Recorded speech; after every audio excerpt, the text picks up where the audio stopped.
Motif anak bunuh satu keluarganya sendiri, dendam diperlakukan berbeda. Kasus tewasnya satu keluarga Warakas, Tanjung Priok, Jakarta Utara, ternyata korban pembunuhan, yang ternyata pelakunya anak ketiga korban karena dendam. Sebelumnya, warga Warakas digegerkan dengan penemuan 3 orang tewas di dalam rumah kontrakan pada Jumat, 2 Januari 2026, pagi. Dalam kasus ini, 3 orang yang menjadi korban meninggal dunia yakni Siti Solihah, Afiah Al-Adilah Jamaluddin, dan Adnan Al-Jabrar Jamaluddin. Sementara satu Abdullah Syauki Jamaluddin atau AS, sebelumnya disebut korban selamat.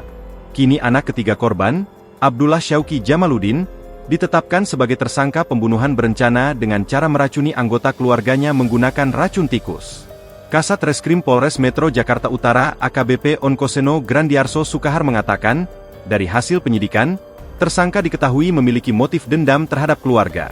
As mengaku dendam dan merasa diperlakukan berbeda dari saudaranya.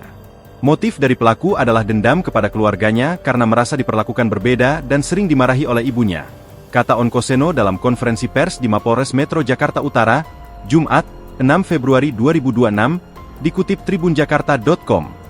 Kini AS telah ditetapkan sebagai tersangka pembunuhan berencana dengan cara meracuni anggota keluarganya menggunakan racun tikus. Pada 4 Februari 2026, penyidik resmi menetapkan Syauki sebagai tersangka.